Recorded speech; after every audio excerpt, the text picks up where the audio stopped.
everyone, welcome to the HeyHannah Podcast. I'm your host, Dr. Maya Fields, but to my friends and those who know me well, I'm just Maya. I'm a higher education administrator, a mother, and a wife of 14 amazing years. But above all, I'm a Christ follower.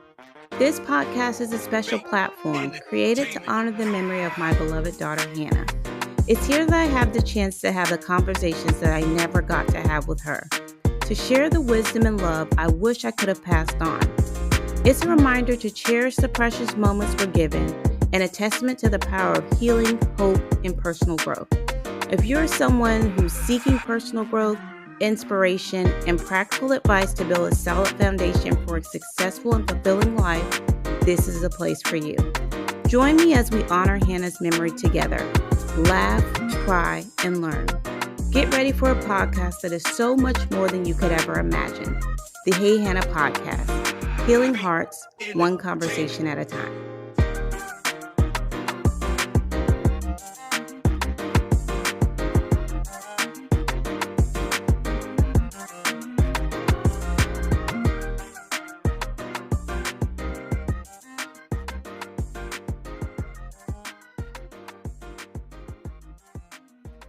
Hey everybody, welcome back to another episode of the HeyHannah Podcast. I'm so glad that you decided to tune in today for another episode. I hope you gained some information, you learned something, and I hope y'all like hanging around here because I like doing these episodes for you and continuing to have this community available. So, around where I am, the sun is still shining, it's still pretty warm, but you can tell that it's starting to get a bit cooler. So, I don't know where you are, but I hope you're enjoying the last little bit of sunshine before we start rolling into the real fall and the winter weather. Um, but it had me thinking recently, I went to a birthday party for my oldest son, which was really cool.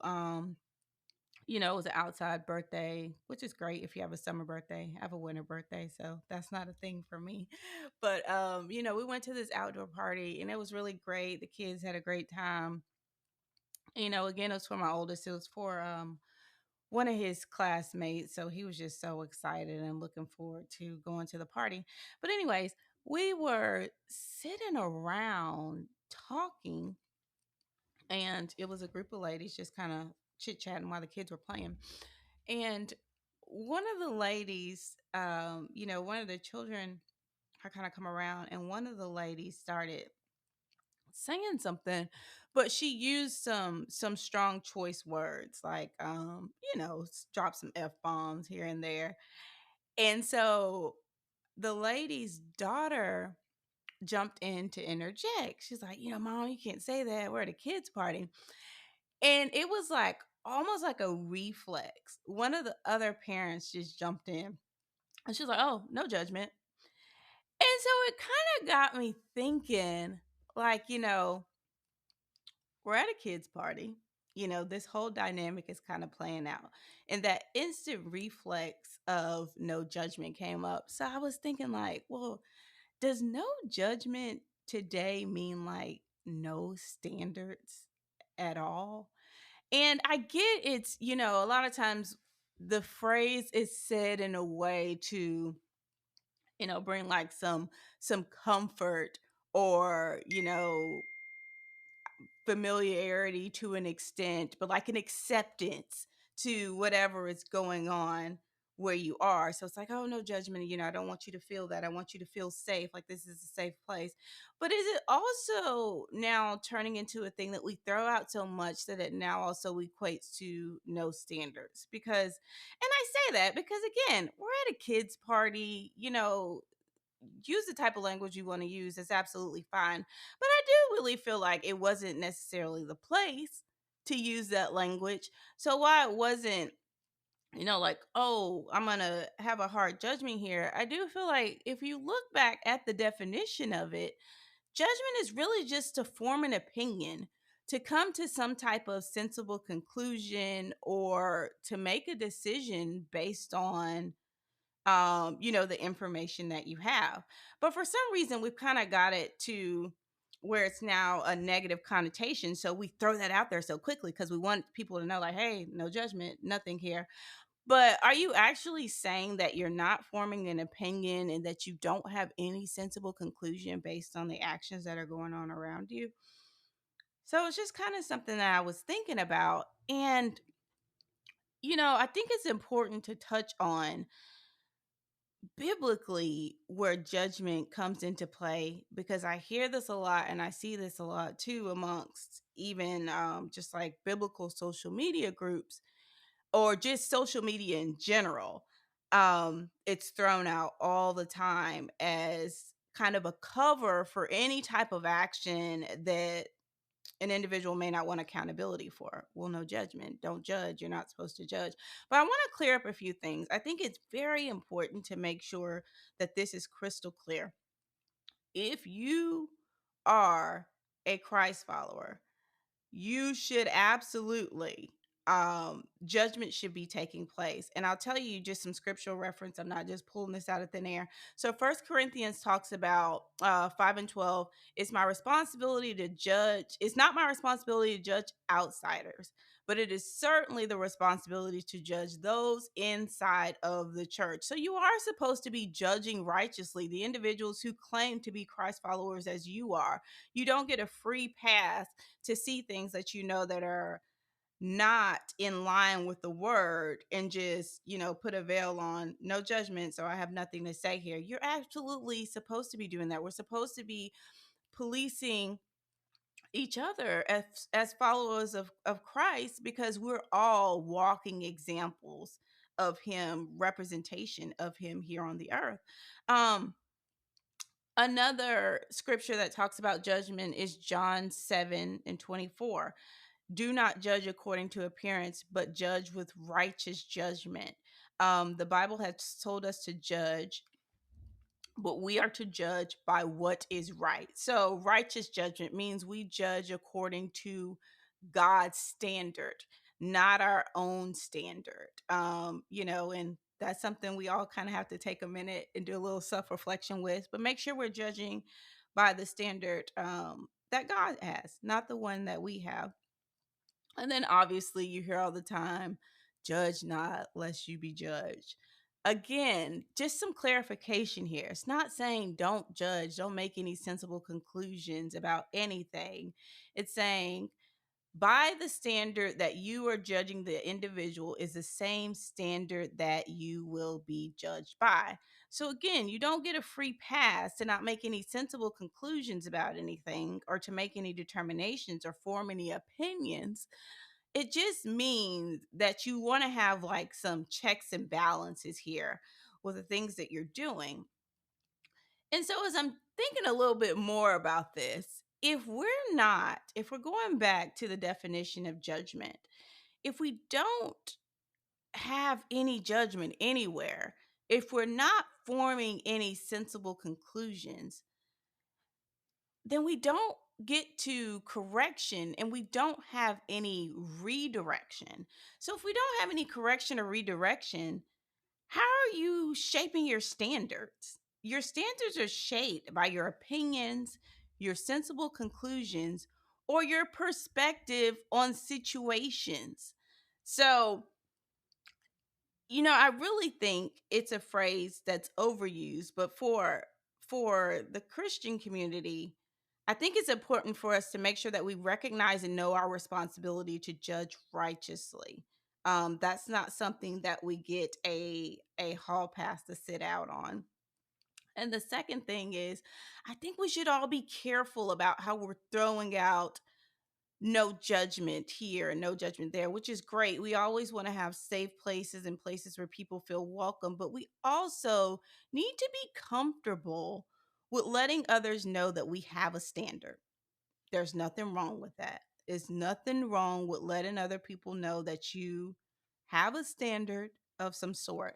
And I know standards might sound mundane, like, oh, this is boring, it's just standards. But they're really like the unsung heroes of our life because they ensure consistency, safety, progress in different fields.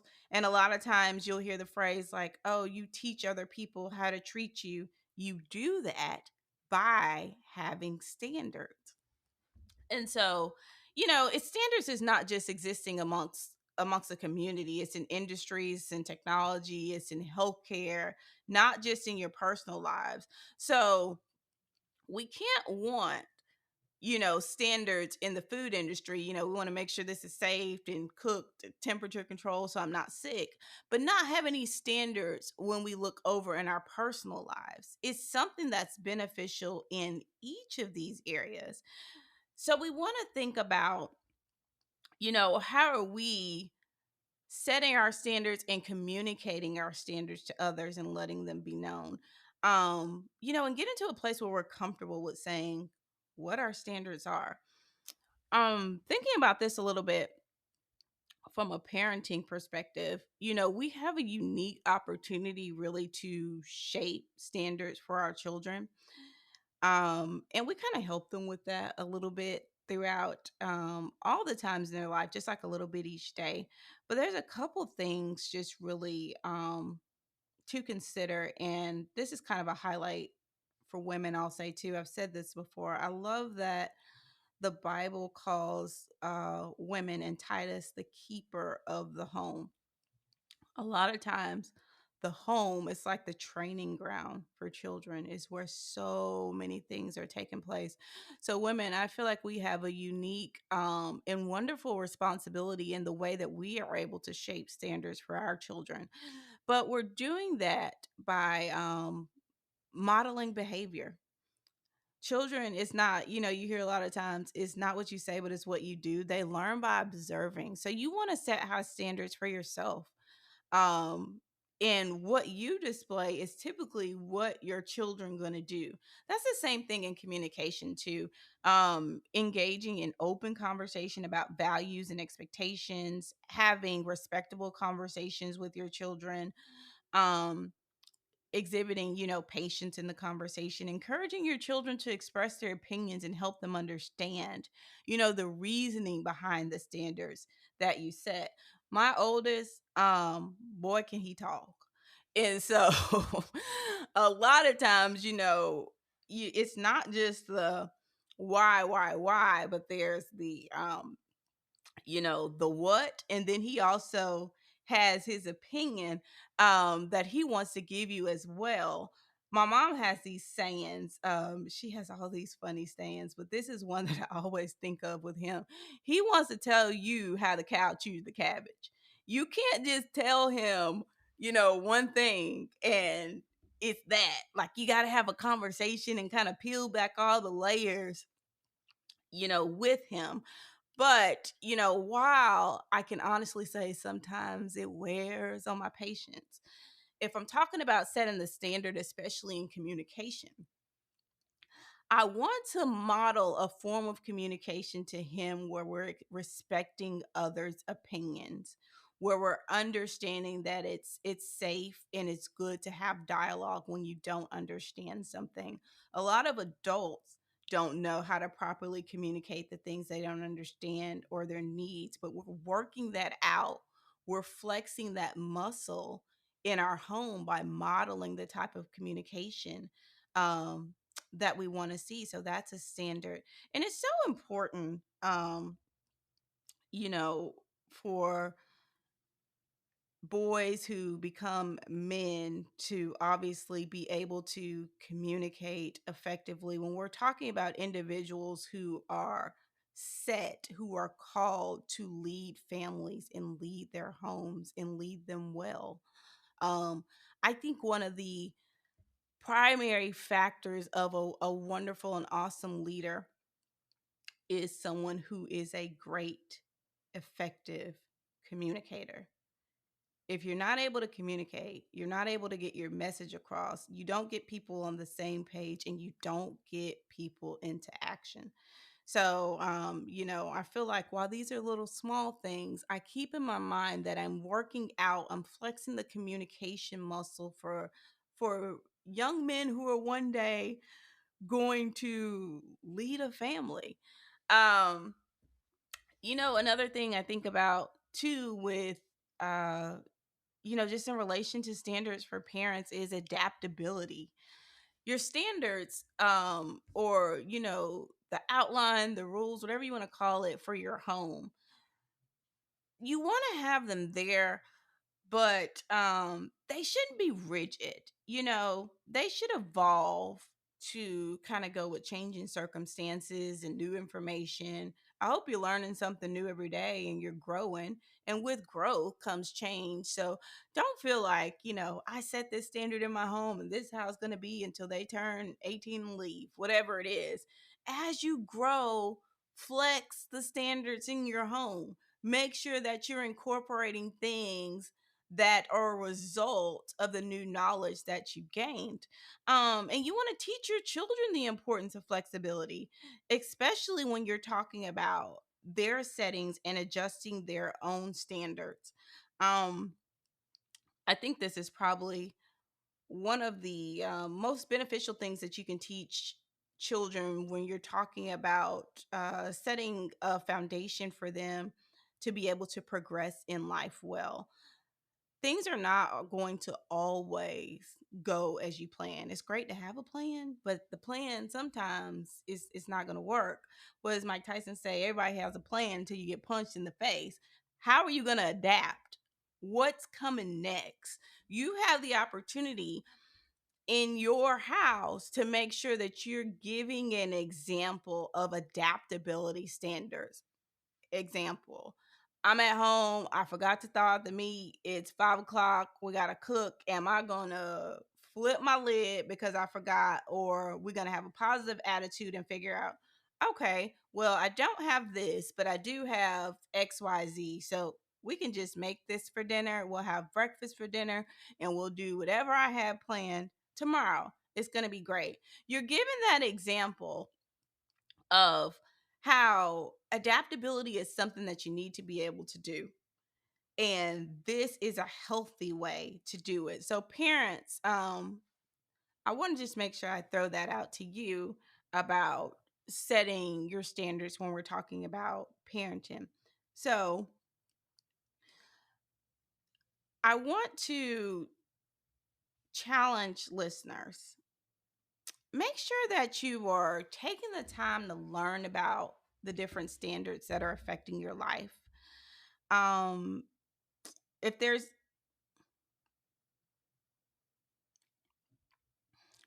Now, as we segue from parents to the boundaries or the standards that you're setting in your home, I think it's important to realize that when we have a standard, we're also able to create boundaries. Boundaries are like personal standards. Unless you've been living under a rock, you've heard boundaries because, it's kind of like the buzz right now, which is great. You hear all about setting personal and professional boundaries. But really, boundaries, what they do is they define the limits and the expectations we have for ourselves and our interactions with others. So again, it's like our personal standards.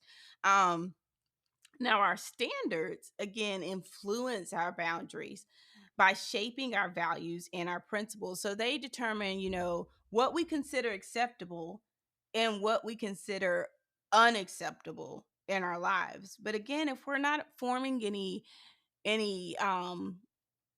opinions, any considerable opinions based on the information we have, how are we getting to our standards and then getting to our own boundaries? So in recent years, there's been a growing awareness of the importance of setting healthy boundaries, again, personally and professionally, which is great.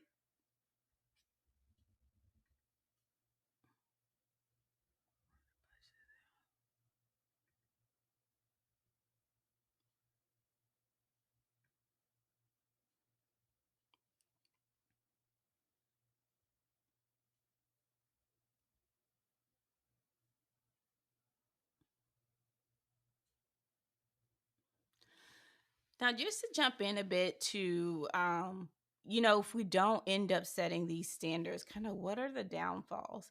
So when you don't have the clear standards and boundaries, it's kind of like the wild wild west of your life because there is no checks and balances. When you don't have those boundaries in your personal life, it can lead to conflict, emotional exhaustion, unmet expectations.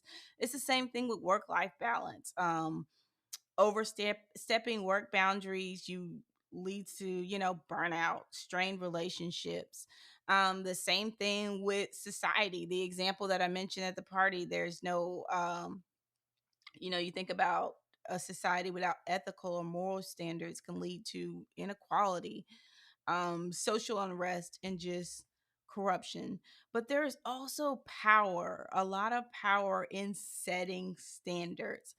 It can empower you in many ways. And this is what I hope you leave with. I hope you leave empowered to not only have your standards, but feel like it's okay and it's safe to communicate them. You don't have to just back away and present yourself as an individual who does not have any standards in any area. So they can empower you, with self-respect. They help you respect your own needs, your own values, and preventing things that are neglectful to yourself.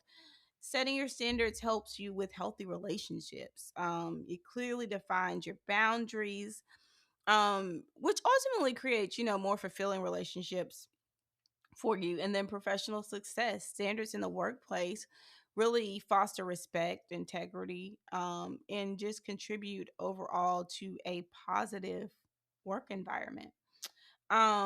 So, listeners, I want you to think about this week. What are some ways that you can practice open and honest communication with those around you? Clearly articulate your boundaries. Think about your standards. So ultimately, it helps you avoid misunderstandings.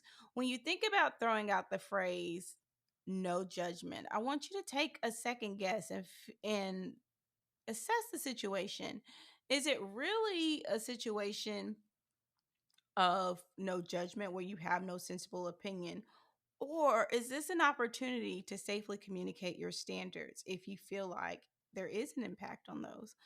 And if you see a lack of standards or harmful boundaries in your community, you can always speak up. You can always advocate for positive change. Absolutely nothing wrong with that. I do want to throw out, there's a really good book, and this is recommended a lot, the book Boundaries by Dr. Henry Cloud. So if you're looking for a book just to dig deeper into boundaries and standards, it's really great with including, background information and then of course actionable steps for how you incorporate the what you learn in the book into your life. So, standards and boundaries, it might not be topics that we think about daily, but they really have a profound impact on our well being and just the world around us. And by setting clear standards and boundaries, we can lead more fulfilling lives, building healthier relationships, and contribute to more just and ethical society. So, thank you for joining us again on the Hey Hannah podcast. Don't forget to subscribe for more thought provoking discussions on topics that shape our lives. And until next time, take care. And that's it. I'm out of here. Thank you so much for joining us on this episode of the Hey Hannah podcast. We hope that you found inspiration, insight, and encouragement in our conversation today. If you enjoyed this episode and want to stay connected with us, be sure to like, subscribe, and review the Hey Hannah podcast. Your feedback helps us reach more people and spread our message of love and wisdom. You can also follow us on social media at Hey Hannah Podcast. Find us on Facebook, Instagram, and TikTok to stay updated on all the latest episodes, behind the scenes exclusives, and engaging content.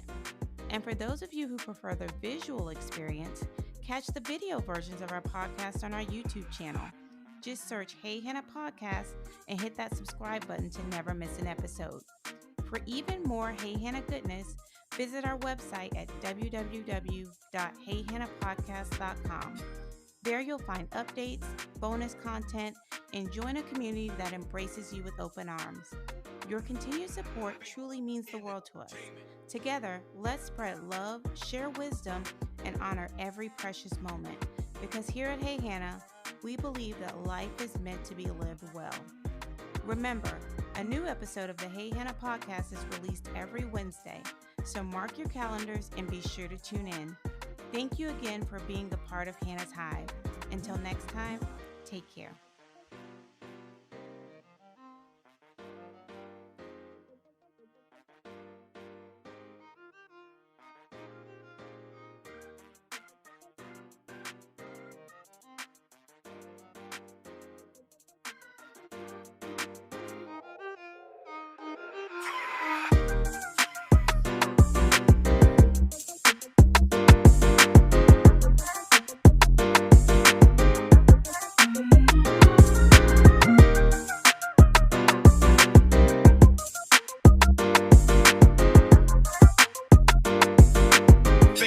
Entertainment.